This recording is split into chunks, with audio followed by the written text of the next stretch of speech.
నా పేరు పోతురాజు అండి. నేను తెలుగుదేశం పార్టీలో ఎప్పుడంచో తిరుగుతాను. అందరికీ తెలుసు. మీరు కావాలని నా గురించి ఎంక్వైరీ చేసుకోండి. ఫ్లెక్సీల్లో కూడా నా ఫోటోలు వేసి వాళ్ళు చేస్తున్నారు.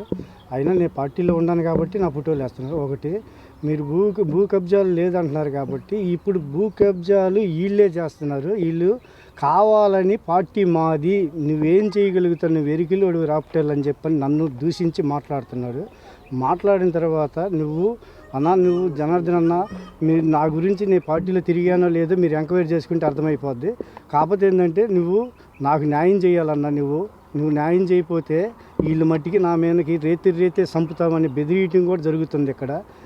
నువ్వు ఖాళీ చేయకపోతే నువ్వు ఎట్టుంటావో మేము చూస్తాము. ఈ 4 సంవత్సరాలు మాకు దిగులు లేదు అని చెప్పని ఈ అంజిబాబు, మస్తాను, సీతయ్య వీళ్ళు నా ముగ్గురు కలిసి అంతకు వచ్చి గందరగోళాలు చేసి వీళ్ళు ఏరే బ్యాచీలను పంపిస్తున్నారు. వాళ్ళని పట్టించుకొని, నా గురించి న్యాయం చేయాలి, నేను పేదవాడిని, నేను పొద్దున్న లేస్తే పని చేసుకునేవాడిని, నేను మామూలుగా ఇంట్లో కూర్చునేవాడిని కాదు అన్న. ఇల్లు కబ్జాలు చేసేవాడిని కాదు.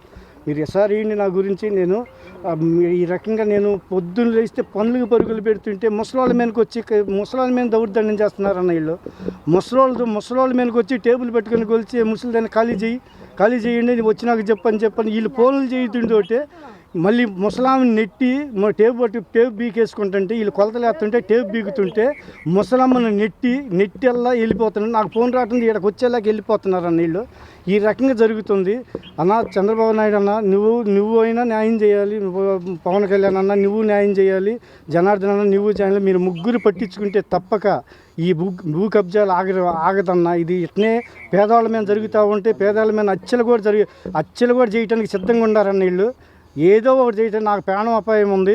వీళ్ళ నుంచి నన్ను ఎక్కడ ఏం జరిగినా వీళ్ళదే బాధ్యత అన్న. నా మీద ఏం జరిగినా నా స్థలం మీద మా ఇంట్లో ఏమి జరిగినా వీళ్ళదేనన్న బాధ్యత, వీళ్ళదే. మీరు ముగ్గురు, చంద్రబాబు నాయుడు గారు, పవన్ కళ్యాణ్ గారు, జనార్దన్ అన్న, మీరు ముగ్గురు పట్టించుకుంటే తప్పగా నేను పార్టీలో తిరిగి నేను కష్టపడ్డాను కాబట్టి నువ్వు న్యాయం చెప్పి నాకే జరగకపోతే ఇంకా మిగతా వాళ్ళకి ఏం జరిగిద్దన్న. ఇది మీరు చూడండి, ఇదిగో చూడన్న, ఈ రకంగా చేస్తున్నారు. ఇదిగో చూడు, ఈ రకంగా చేస్తున్నారన్న. నేను ఉండబట్టే ఇది నా చేతికి వచ్చింది. ఇది నేను పార్టీలో లేకపోతే నా చేతికి రాదు కదా. ఇది మీరు కనుక్కోండి, ఎసారి ఇయ్యండి అన్న. నా గురించి ఎసారి ఇయ్యండి. వందనాలన్న. శ్రీరామ్ హరిప్రసాద్. నేను జిల్లా కోర్టులో అడ్వకేట్గా ప్రాక్టీస్ చేస్తున్నాను. ఈ పాలపర్తి పోతురాజు అనే వ్యక్తి నా క్లయింటు అండ్ నాకు బాబాయ్ అవుతాడు. ఈ స్థలంలో వీళ్ళు గత 18 సంవత్సరాల నుంచి జీవనం సాగిస్తున్నారు. లాస్ట్ 2022లో వాళ్ళ అమ్మగారి ద్వారా ఇతనికి వాళ్ళ అమ్మగారు గిఫ్ట్ డీడ్ చేశారు.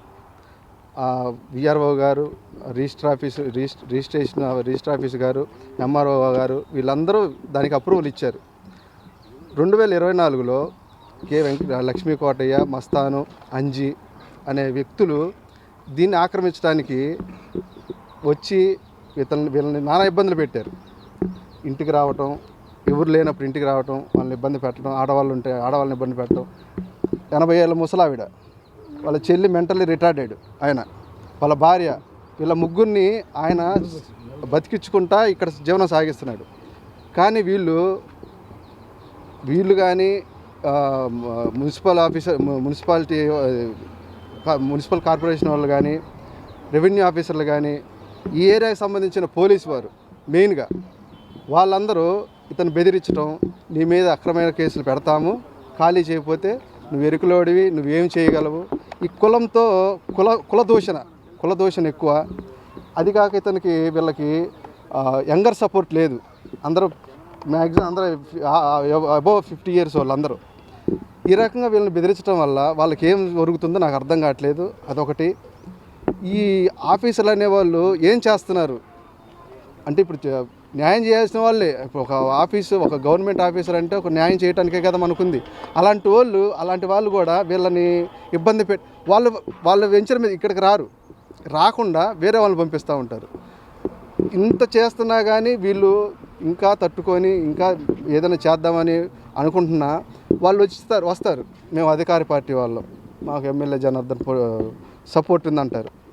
మనం ఇప్పుడు మిడిల్ క్లాస్, సరే హై క్లాస్, మిడిల్ క్లాస్, లో క్లాస్, ఇప్పుడు మీరు చూస్తున్నారు ఇక్కడ ఉన్న పరిస్థితి, వాళ్ళు ఏ పరిస్థితిలో ఉన్నారో మీకు అర్థమవుతుంది.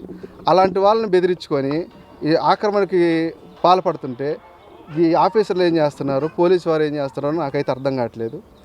సో నేను చెప్పగలిగింది ఏంటంటే, మేము అడిగేది మాకు న్యాయం చేయాలి.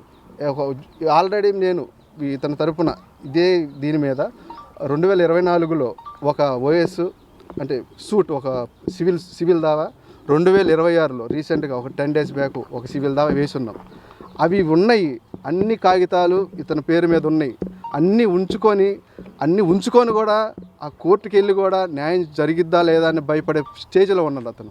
అంటే అంత బెదిరిస్తున్నారు. వీళ్ళకి ప్రాణాపాయం ఉన్నాయి. ఆడవాళ్ళు ఇంట్లో ఉంటారు, ఎందుకు వస్తారు వాళ్ళు, ఒక 10 మంది వస్తారు, ఇంకా డ్రెస్సులు వేసుకొని వస్తున్నారు, పోలీసు డ్రెస్సులు వేసుకొని వస్తున్నారు.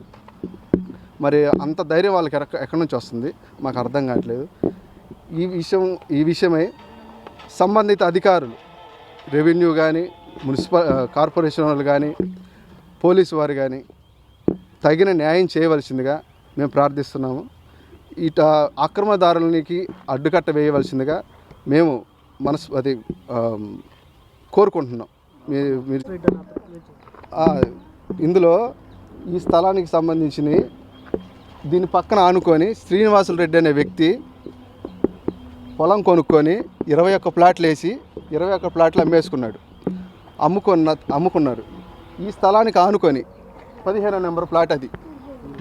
ఇప్పుడు అధికారులు, ఆక్రమణదారులు వీళ్ళు ఏమంటారంటే, ఇతని స్థలాన్ని 15వ నెంబర్గా చేసి 19 అనే దాంట్లో 19A అనేది ఒకటి సృష్టించి దీన్ని ఆక్రమించడానికి 19A అని సృష్టించి సొంత కాగితాలు, కొత్త కాగితాలు సృష్టించి దాని ద్వారా దీన్ని చేయాలని ఆలోచిస్తున్నారు.